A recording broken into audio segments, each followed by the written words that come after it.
It's worth the bite. Let's talk a little bit more about some of the other things that you had, because again, we're talking about anti-inflammatory things other than fish. What else did we have you try with worth a bite? We had you try kimchi, sauerkraut, kombucha. So far, those all were, I fermented think, things. The probiotic. I feel like that was the probiotic that rich. I tried. And then we did baker's chocolate. Yes. Mm-hmm. Dry roasted edamame. Right. Oh, we did a couple of the herbal things that I have people do for blood sugar. Yeah. Or improving digestion. We did the apple cider vinegar and water hack. We for did the blood sugar. plantain chips too. Oh, plantain chips. Yeah. So we had you try a couple of my favorite packaged products. Mm-hmm. Again, I'm not always eating from the land. Always, as much as possible, eating whole foods. And there are a lot better brands around these days. But I do still think, like, what I like to try to teach people is to be a detective in the grocery store. Read your ingredient labels. Read the ingredient list before you even look at the nutrition facts, quite honestly. Is it a short label? Pretty much everything I had you try had 5 or less ingredients. Most of the time there was 3. It was pretty short. And then looking at, okay, let's cut out the added sugar first. Like, I think I look at sugar first on the nutrition facts, and then I look at how much protein is there and how much fiber is there. Like, that's what I really care about. Yeah, so some of those were good for gut health, all the probiotic-rich foods, the kimchi, the sauerkraut, the kombucha, and those are fun additions, easy additions. And then the chocolate, a good option for a no-sugar dessert that has some fiber in it. Yes. And, yeah, the plantain chips, the dry roasted edamame is good snacks. Because, again, we are all busy people, so grabbing stuff on the go, sometimes you just want to pick the best option. Right. So what did you like out of those things that you tried? Do you have a favorite? So I honestly think there wasn't one that I really tried I didn't like, but I think my favorite and one that I have been able to implement basically daily ever since I did try it was kombucha. You liked the kombucha? I really do. We had you do the Health Aid Pink Lady Apple. Yes. And I feel like that's the gateway kombucha right there. I totally would agree. And since then, I have tried other flavors, but I think something that I guess lacked knowledge of, and I think a lot of people do before I did my internship, I knew probiotics were live cultures, but I didn't really understand what they do, why we needed them. I knew you're supposed to eat the fermented foods to get them, but I didn't know, and I think a lot of people don't know how to get them in their diet. Yep. And you have, obviously, you have some of the good bacteria in you, but I think that it was good for me to learn how to get them, because a lot of people, I don't think, understand that to get the optimal amount, you have to seek them out in your diet. Boom. Yeah. Oh, I have taught you well. Yeah. You've learned so much. So proud of you. But that is a really good point. So the high probiotic foods, I would say, above kombucha would be kimchi, sauerkraut, yogurt, miso, things like that, and kombucha, and then the fermented stuff. Like you can buy a bunch of things fermented, like pickles are fermented, right? Yeah. So you can have fun with any of the fermented veggies. So kombucha is sparkling fermented tea, basically. And I love it because I think it's fun to drink. Yeah. I make it myself, so I homebrew it, but it's the most fun part of my day sometimes. You get a fun flavor too. It tastes good. Yeah, it tastes good, and I think it's something refreshing to drink that's not water, but it's also not soda. So there is, on average, I would say, you can get some kombuchas that have really minimal sugar, which is what I have people try to seek out. I feel like most bottles have 12 to 16 grams of sugar for the whole bottle. But what I always tell people is that you really only need 4 ounces to get the probiotic benefit from it. So sometimes I'll have people have a third of the bottle or half the bottle for the food is medicine serving, so to speak. But on the grand scheme of things, I like to minimize sugar, but Mountain Dew has 50 grams of sugar in it at least. And so, 16 grams compared to that is nothing. Yeah. So fermented foods are such a fun way to improve gut health. And you're right. I think a lot of people don't realize that. But again, there are so many good brands of the sauerkraut, the kimchi. As long as you're buying for anything probiotic rich, basically has to be bought cold.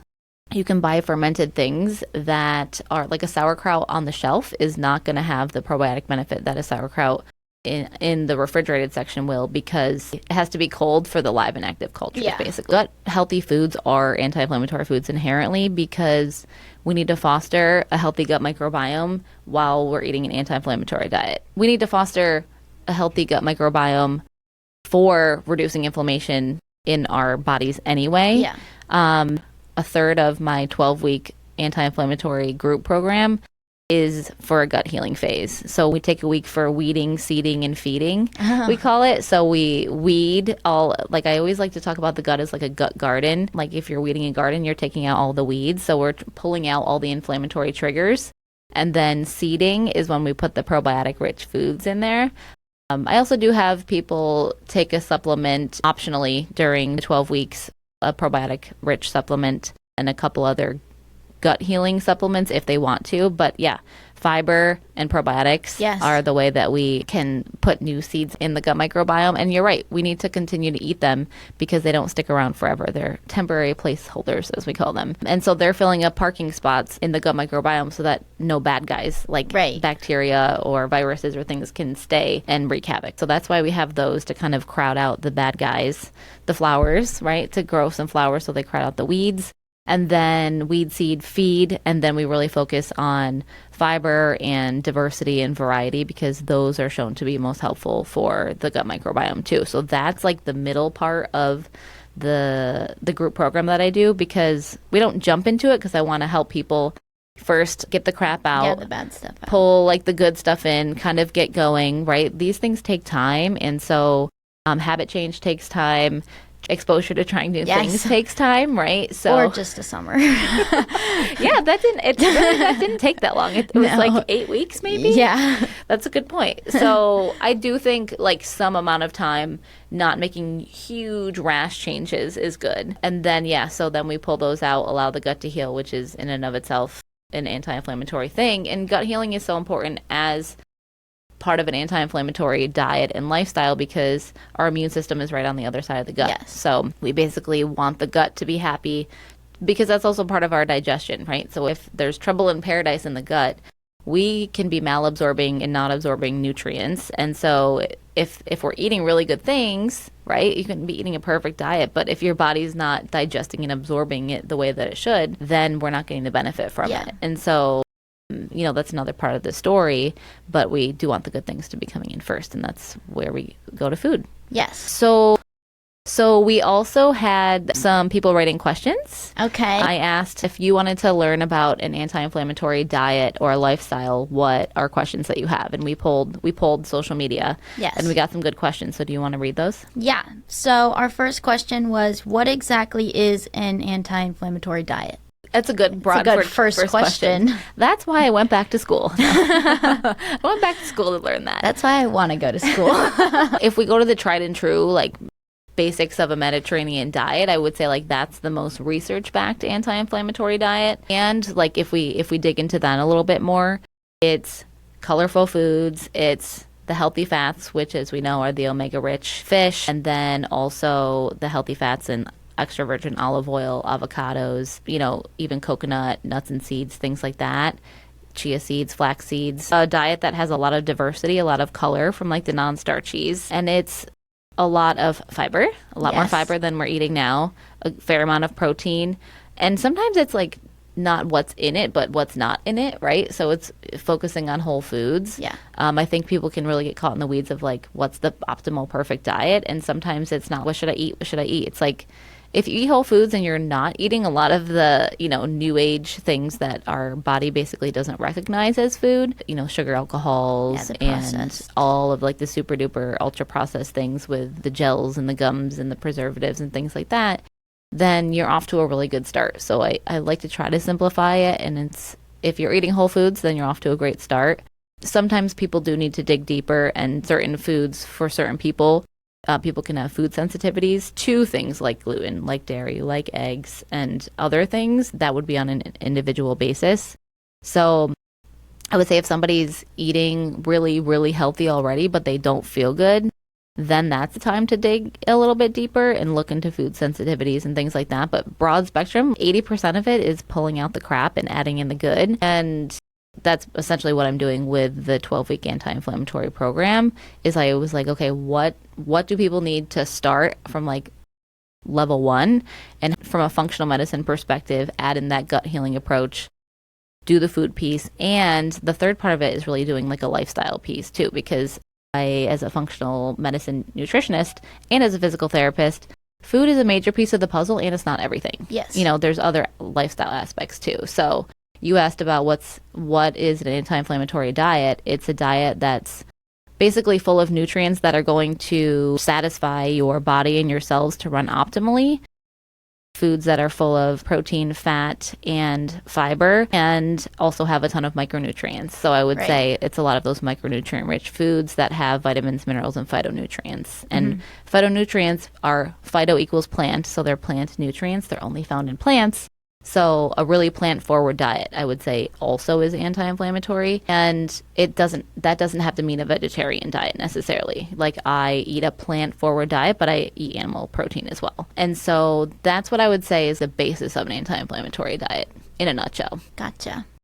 Yeah, I think in my studies this summer, I learned a lot, but some things that I just lacked the knowledge of was the probiotics, the gut health, the fiber, and the micronutrients. Micronutrients are macro important. Yeah. And one cool thing that I do remember learning about those was because I was like, okay, micronutrients, how do I get those? Because I'm in college. I don't have time every day to be like, I need to eat this much of this much of this. And people don't need to count the macros and stuff like that either. But one thing that I did start doing was spices, seasoning your food. I'm so proud of you. You can get them. I used to just make my chickpeas with olive oil and sea salt. Yep. But recently I started making a new creation every time I do it. Because then I'm like, well, you're missing out on an opportunity that's so easy to get your micronutrients or your antioxidants from spices. And are they not so much more flavorful when you switch it up? More flavorful, yeah. Interesting. Yes. So that's a fun way and very easy hack that I did learn. Dried herbs, dried spices, and fresh. And they all taste different and are all delicious. Yeah, like rosemary, incredibly anti-inflammatory. That's like an antibacterial that can really help with gut stuff going on too. Oregano. They have oil of oregano that's also antibacterial. Obviously, garlic and onion are, hook, line, and sinker as long as you're not having issues with FODMAPs. Add garlic and onion to everything, even dried and or fresh. So I'm so proud of you. That's a really good one. And then, if you switch things up, you keep it interesting. Yes. You keep coming back for more. Right. That was a great one. What other questions do we have? So the next question is, what are your top 5 anti-inflammatory favorites? Specific foods themselves? Yes. Oh, man. Only 5? Okay, let's try. My top. Smash fish, number 1. So much bang for your buck. 2, I'm going to say garlic. Seriously, garlic is antibacterial, antiviral, anti-inflammatory. It's anti-everything and delicious. 3, I'm going to say green tea. There's a lot of studies on green tea and its anti-inflammatory properties, and it's the EGCG that's the phytonutrient component in there. Cultures that are drinking green tea multiple times a day are some of the healthiest cultures. So green tea, that's an easy add. Slash matcha. Matcha is even a higher antioxidant amount because it's just ground. You're not putting the tea bag in and then taking it out. So you're getting actually a little bit more benefit from matcha, which we love. Yeah. Do you like matcha? See, that would be another thing like kombucha. Tried it once, didn't have a good experience, but maybe I just didn't, Okay, maybe I'll have you try that. I love kombucha, so. Yeah. But that's a really good, easy add. So we've got the smash fish, garlic, green tea. Garlic, green tea. Then I would say broccoli sprouts is next on my list because broccoli is a super powerhouse form of sulforaphane, which is the component in a lot of the brassica, the cruciferous veggies, which I would also say are highest on my list for being anti-inflammatory, liver supporting, detox, and just good non-starchy veggies. So broccoli sprouts are a very potent form. It actually has been shown in studies to have anti-tumor properties. Wow. And so that's just an easy way. You can add some broccoli sprouts on top of your meal, and it's not even adding a ton of leafy greens or anything like that. So that's, again, biggest bang for your buck. I would say broccoli sprouts and then extra virgin olive oil. Okay. If you made me narrow it down to 5, I would say those. And, 2 out of the 5 of those, your tinned fish too, but especially your green tea and your olive oil are so quick and easy. Yeah, exactly. So, substitute it. If you're going to have something else, you can just substitute it. Right. Honestly, and I make it a ritual too, right? I like my green tea in the afternoon sometimes. And I love that hand to mouth ritual, but it's all about just creating a baseline habit. Yeah. And using olive oil over extra virgin olive oil. Basically anything. We have taken olive oil shots on the podcast. Like, I want shots of nothing else but that. But yeah, when you're cooking, roasting, baking, it's a good finisher. It's a good dressing. And their olive oil is super high in polyphenols and antioxidants, and also high in the healthy fats. More of the omega-9s, but those are really healthy for us too, and good for cardiovascular health, satiety, everything.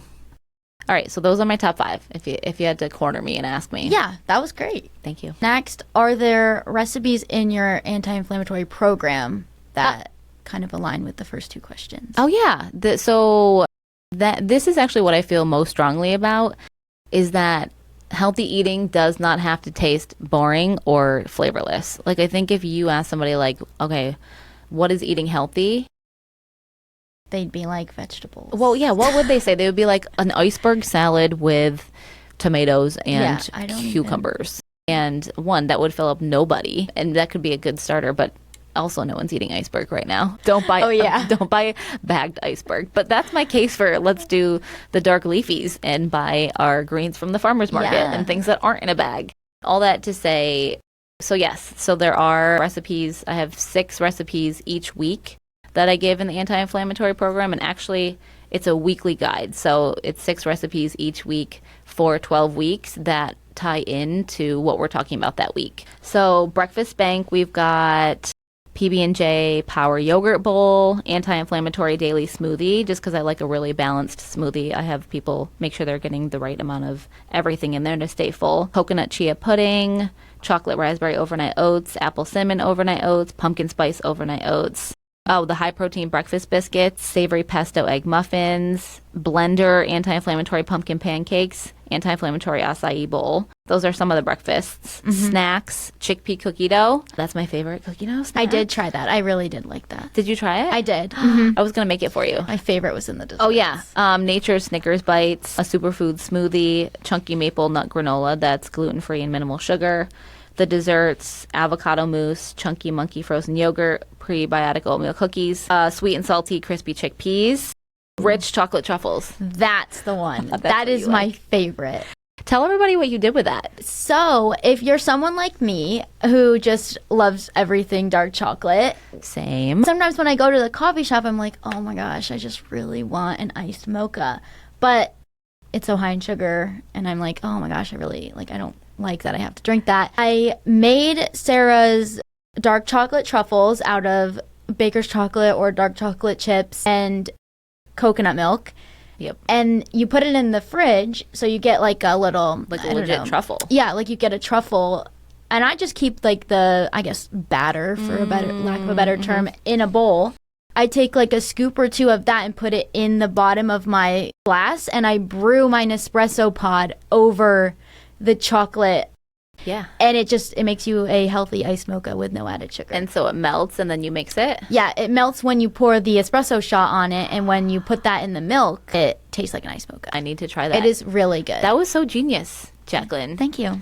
Teaching me things here. I'm so proud of you. Other things, decadent chocolate peanut butter protein milkshake, peanut butter banana nice cream, chicken Caesar salad, loaded lunch wrap, sweet potato toast, sweet and savory, a superfood soup, loaded barbecue sweet potatoes with coleslaw, salmon fritters with tzatziki, Greek goddess bowls, buffalo chicken salad, better than takeout peanut noodles, mandarin chicken chopped salad, creamy broccoli salad, dairy optional, spinach artichoke chicken salad, dairy free, curry lentil chicken salad, dairy free. That was really good. I like that one. Southwestern salad. I'm super proud of all of them, but I'm like, this does have like everything in it. The anti-inflammatory blueberry sweet potato kale salad, lox and loaded avocado toast. So there's salmon in that one. Loaded Cobb salad, anti-inflammatory hot honey beef bowl, superfood salmon and beet salad, and then ground turkey and cauliflower tabbouleh bowls. Those are in the lunch bank. And then let's hit dinner quick. Burrito bowls. I think burrito bowls you can make anti-inflammatory in the easiest way by just adding color. Such a variety. You can change it up. And that's why if you have like a family and everybody likes different things, it's just everyone can pick what they want. And super easy to meal prep too. Super easy to meal prep, exactly. And you get all the components. Slow cooker coconut curry, rainbow stir fry, turkey burger sliders with sweet potato buns, anti-inflammatory sushi bowl, spaghetti and meatballs, baked chicken, potatoes, and carrots, one pan bolognese, either beef or lentil. I do try to have vegetarian options spread throughout there, or give, hey, if you don't want to put meat in here, you could use this instead. Sheet pan miso ginger salmon bowl. So miso is also a good source of probiotics because it's fermented. Quercetin bowls. So quercetin is an ingredient that's super duper anti-inflammatory. It's really good to support the immune system. So quercetin bowls, I have chicken, sausage, apple, red apple, and a red potato in there because the skin of the red apple and potato and red onion is high in quercetin, which is anti-inflammatory. So that's a good easy meal prep sheet pan one. Meatballs with spaghetti, squash, pasta, easy Thai quinoa salad with chicken, one pot pasta with shrimp, peas, and feta, veggie stuffed chicken crust calzones, broccoli, mac, and no cheese, chicken caprese cauliflower crust pizza, fish tacos and mango salsa, tuna nicoise salad, pesto pasta with mackerel, Mediterranean grain bowls, and grass-fed steak with chimichurri. So people would get that with all my recipes that I recipe tested myself, every single one of those. And I'm very proud of them. Yeah, you should be. But like, okay, so all ego aside, from my standpoint, I feel strongly that eating a healthy anti-inflammatory diet should be super flavorful, super delicious, crave-worthy, fun. Yeah. And I think that's really reflected in that. Yeah, I do too.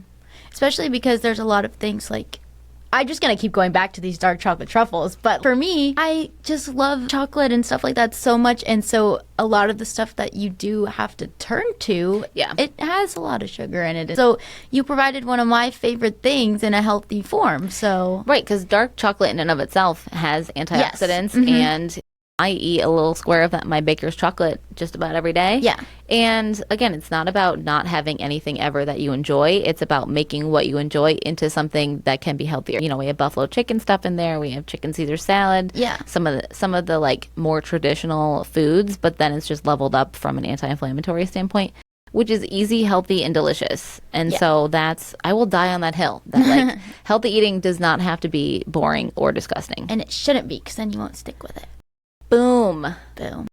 Mic drop. So I would say that those are the basics of an anti-inflammatory diet. We're getting color, fiber, protein, and a lot of non-starchy veggies, plant forward, in a nutshell. And those are some of the recipes that are an easy way to do that. And I think sometimes people just need to do something in a group setting too, and try new things with other people too, to be like, okay, if I hate it, then I can commiserate with these other people and talk about how much I don't like it. Okay. So, last question. What do you mean by an anti-inflammatory lifestyle other than diet? What is anti-inflammatory? Love that question. Yeah, because like I said, it's not all about food. Obviously, I talk about food a lot here on the podcast because we're eating 3 times a day, potentially, but there are a lot of other lifestyle pieces, and that's where I think functional medicine does a really good job. When I work with clients, I pull in, we're talking about sleep, we're talking about movement, stress management, even, you know, community connection, being in relation with other people. Those are all inherently anti-inflammatory if you can get them right? Mm-hmm. So getting really good night's sleep is super anti-inflammatory because your body can restore itself, repair, washes your brain full of like plaques and tangles and stuff like that. And your detox organs are really pumping in the evening and things like that. So sleep is super important, and also impacts cravings and carb cravings and amount of calorie intake actually the next day. So there's studies on that. So sleep is foundational. That's anti-inflammatory if you can get that right. And then movement in and of itself, super duper anti-inflammatory. I talk about that with my blood sugar people all the time.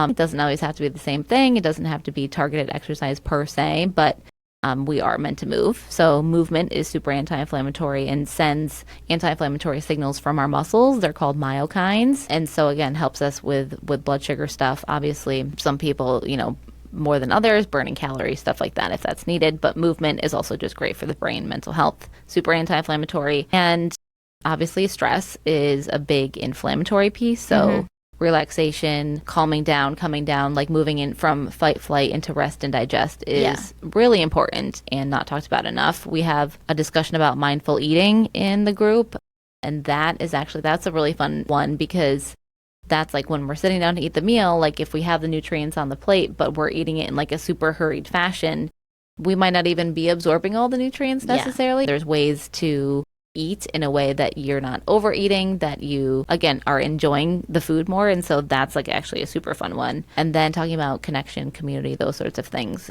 because when we're lonely or like isolated, that's actually physiologically not healthy. And so, being in relation to other people, having people that you can rely on, being close with other people is, I think, mostly from an evolutionary standpoint. But they've shown in studies that that's also healing in and of itself. So we talk about that, and that's like the third phase of like zooming out. Yes, we talk about more food stuff as all the weeks go on, but we also really talk about like what does an anti-inflammatory lifestyle look like? Because then you can pull whatever levels you want to work on more. If you don't want to change your diet so much, there's also a lot of other things that you can change to get a ton of benefit of lowering inflammation in the body. Yeah. Which and we like, all do. Don't get discouraged if one of the aspects is too low, because you have the other ones that you can try and optimize to the best of your ability. And I think that's really empowering for people, because if there's like 5 of these lifestyle things that I work on with people, and you can really only work on 3, that's fine. Because that's like a majority rules, right? And like maybe there's another season where you can work on the other 2 pieces.